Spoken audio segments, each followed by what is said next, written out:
पहला वर्ड है छानना। छानना दो तरीके का होता है, एक आप लिक्विड छानते हैं, दूसरा पाउडर। तो अगर लिक्विड छानते हैं तो उसकी इंग्लिश है स्ट्रेन, जैसे चाय छान दो, स्ट्रेन द टी। पास्ता छान दो, स्ट्रेन द पास्ता। अगला छानना हुआ जिसमें आप पाउडर छानते हैं, जैसे कि आटा। तो अगर आप बोलते हैं थोड़ा सा आटा छान दो, तो आप बोलेंगे सिफ्ट सम फ्लावर।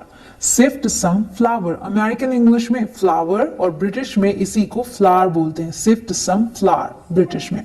अब अगला है लगाना या फिर फैलाना, जैसे कि ब्रेड पर मक्खन का लगाना। ब्रेड पर मक्खन लगाओ, spread butter on the bread. तो इसकी इंग्लिश क्या हुई? स्प्रेड। नेक्स्ट इज पीसना। पीसना मतलब ग्राइंड, मसाले पीसो, grind the spices, grind the spices. अगला है कूटना या कुचलना, जिसे आप क्रश भी बोल सकते हैं, पेस्टल भी बोल सकते हैं। लहसुन कुचल दो, क्रश द गार्लिक, या फिर पेस्टल द गार्लिक।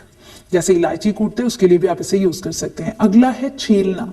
छीलना की इंग्लिश पील। आलू छीलो, peel the potatoes, peel the potatoes. अगला है काटना। काटना के लिए आप कट जानते हैं, चॉप का भी यूज कर सकते हैं। चॉप स्पेशली तब यूज करते हैं जब आप छोटे छोटे पीसेस काटते हैं। साथ ही स्लाइस का भी यूज हो सकता है। स्लाइस तब यूज करते हैं जब आप स्लाइसेस में काटते हैं, जैसे कि आप क्यूकम्बर यानी कि खीरे को सैलेड के लिए जब काटते हैं तो स्लाइसेस में काटते हैं। ठीक है, तो अगर बोलते हैं कि आलू काट दो, कट द पोटैटोज। और टमाटरों को छोटा छोटा काट दो, चॉप द टोमेटोज। खीरा काट दो, सलाद के लिए स्पेशली तो क्या बोलेंगे? Slice the cucumber. ठीक है, अगला है गूंथना या मारना। इंग्लिश में नीड, KNEAD, के साइलेंट है। आटा गूंथ दो, नीड द डो। अगला है बेलना। बेलने को इंग्लिश में बोलते हैं रोल आउट। मैं रोटियां बेल रही हूं, I am rolling out the chapatis, I am rolling out the chapatis.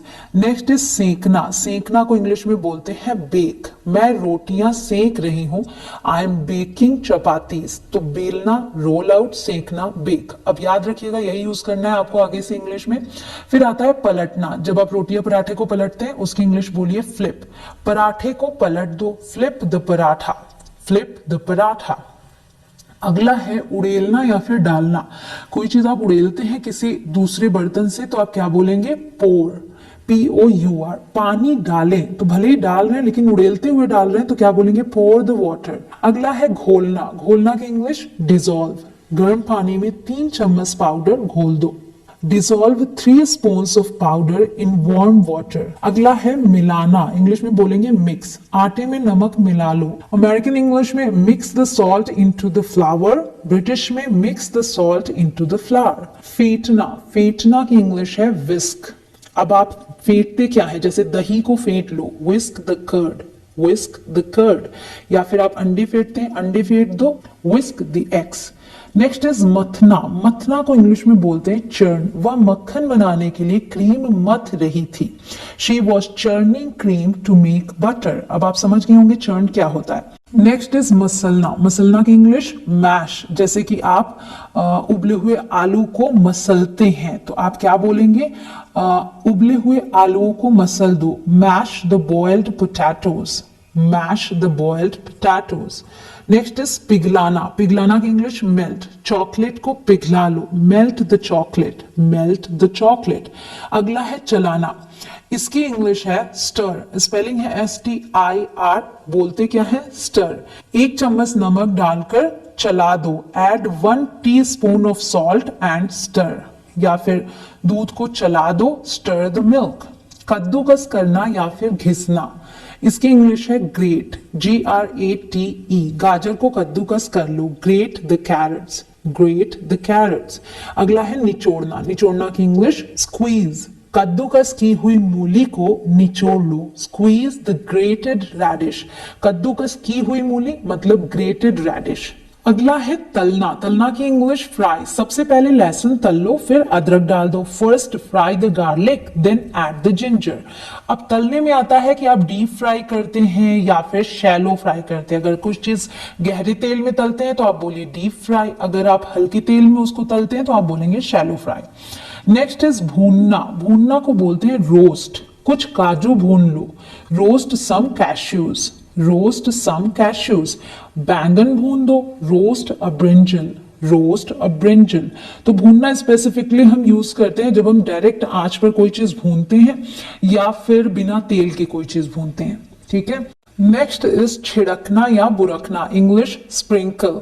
इस पर थोड़ा नमक बुरक दो, sprinkle some salt on it, sprinkle some salt on it. Next is छौंकना या फिर तड़का लगाना, इसे इंग्लिश में बोलते हैं सीजन।